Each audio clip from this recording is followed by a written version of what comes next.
Assalamualaikum warahmatullahi wabarakatuh. Selamat siang. Apa kabar kalian semua? Semoga kalian yang menonton sehat selalu dan stay safe ya.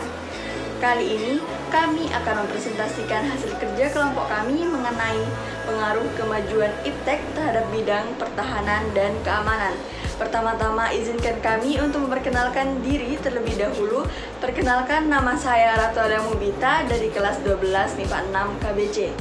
Yang akan dibahas pada kali ini ialah terdiri dari yang pertama ada pendahuluan, yang kedua contoh kasus, ketiga analisis dampak positif dan negatif, yang keempat analisis strategi, yang kelima saran, dan yang terakhir kesimpulan. Selanjutnya adalah penyajian materi yang pertama yang akan dibacakan oleh saya sendiri. Ilmu pengetahuan dan teknologi atau yang biasa kita singkat dengan iptek akan terus berkembang seiring dengan jalannya waktu. Perkembangan ini akan mempermudah kita dalam mempermudah semuanya dalam berbagai aspek, mulai dari aspek ekonomi, pendidikan, transportasi, dan lain sebagainya.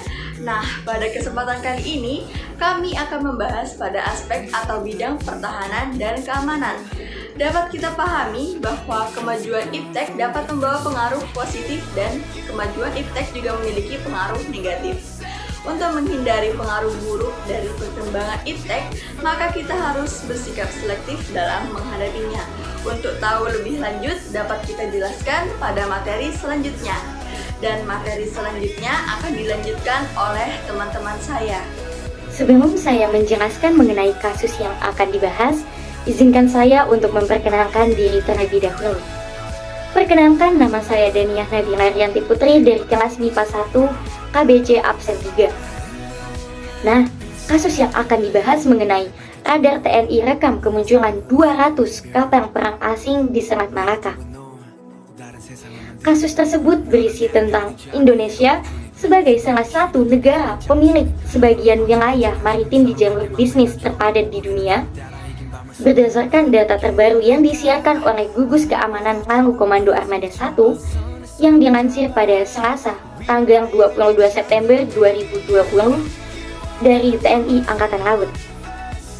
TNI Angkatan Laut menyatakan bahwa pengawasan Pusat Komando Pengendali Koarmada 1 sepanjang tahun 2020 ini tercatat lebih dari 37.000 kapal dari berbagai negara yang telah melintas di Selat Malaka.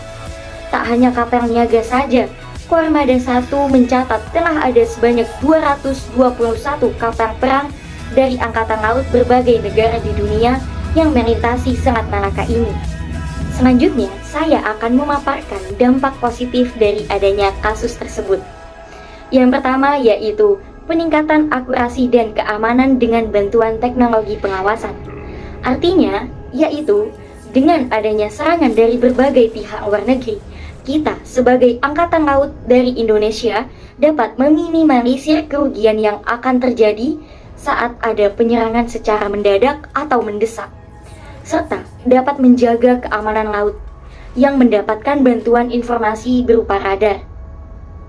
Dampak positif yang kedua yaitu teknologi pengawasan dapat mempercepat penyampaian informasi, sehingga dapat mempercepat pengambilan keputusan mengenai keamanan yang ada di Indonesia ini. Seperti yang kita ketahui, teknologi pengawasan berupa radar yang digunakan untuk mengetahui koneksi jika suatu saat terjadi atau suatu kapal akan menyerang. Jadi, kita dapat mengetahui koneksi-koneksi tersebut melalui radar yang telah kita ciptakan, sehingga kita dapat melakukan aksi dengan cepat dan juga dengan tanggap mengenai informasi atau formasi untuk mengamankan laut di Indonesia ini. Yang ketiga adalah mencegah terjadinya serangan-serangan dari pihak-pihak yang ingin memecah kesatuan Indonesia dan memecah belah yang menjadi perbedaan dalam kehidupan bernegara dengan media informasi, contohnya internet. Dan dampak positif yang terakhir yaitu ada penggunaan program kecerdasan melalui teknologi untuk mengetahui pergerakan pihak lawan sehingga mengantisipasi terjadinya serangan, sehingga lebih efektif dengan tingkat keberhasilan yang cukup tinggi. Baik, selanjutnya saya akan memaparkan materi berikutnya. Sebelumnya, perkenalkan nama saya Ismatul Maula dari kelas 12 IPS 1. Seperti yang telah kita ketahui bersama, setiap dampak positif juga memiliki dampak negatif.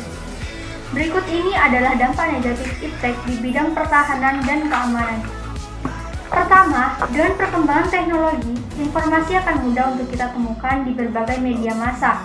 Hal inilah yang nantinya akan memunculkan peperangan informasi. Poin 1 berkaitan dengan poin 2, di mana biasanya peperangan informasi ini di dalamnya dapat kita temukan berita hoax yang mengandung menyampaikan informasi yang salah ataupun disinformasi. Nantinya kedua hal ini akan menciptakan selisih paham di antara masyarakat yang berdampak pada rusaknya ketertiban serta keamanan.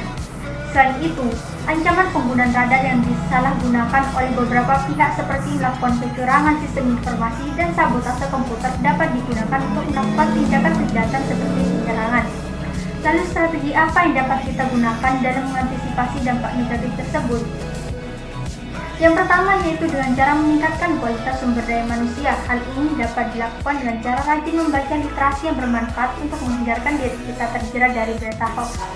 Yang kedua yaitu dengan sistem keamanan yang dapat dilakukan dengan menggunakan password dengan kata kunci unik yang mengandung angka, huruf, serta simbol yang unik. Yang ketiga yaitu dengan cara TNI ataupun Polri menjalin hubungan baik dengan masyarakat guna untuk menciptakan persatuan dan kesatuan untuk menjaga stabilitas keamanan agar tidak mudah diadu domba. Di mana poin ketiga ini berkaitan erat dengan poin keempat. Saran yang kami dapat dari semua penjelasan tadi ialah yang pertama, dengan menolak teknologi pengawasan yang memberikan pengaruh buruk terhadap hankam. Yang kedua, menjaga pengawasan penggunaan teknologi dalam bidang hankam. Yang ketiga, dengan kita bersikap kritis terhadap perubahan teknologi pengawasan yang tadi. Dan yang terakhir, mendukung dan mengikuti dalam memajukan perkembangan iptek. Dari penjelasan tersebut, dapat disimpulkan bahwa pengaruh iptek dalam bidang pertahanan dan keamanan itu tergantung dari kemampuan individu dalam menilai dampak yang ditimbulkan pada dirinya sendiri maupun dalam masyarakat. Apabila seseorang dapat mempelajari ilmu pengetahuan dan teknologi dengan sebaik-baiknya atau memanfaatkan kemajuan iptek tersebut dengan sesuai keperluannya, maka akan berdampak positif bagi diri sendiri maupun bangsa ini, sehingga dapat menjadikan bangsa yang maju serta sesuai aturan dan moral yang seharusnya. Baiklah, terima kasih telah mendengarkan semua pemaparan materi dari kami. Apakah sudah dipahami? Jika dapat dipahami, bagus. Demikian hasil kerja dari kelompok kami. Mohon maaf jika ada salah kata. Saya akhiri. Wassalamualaikum warahmatullahi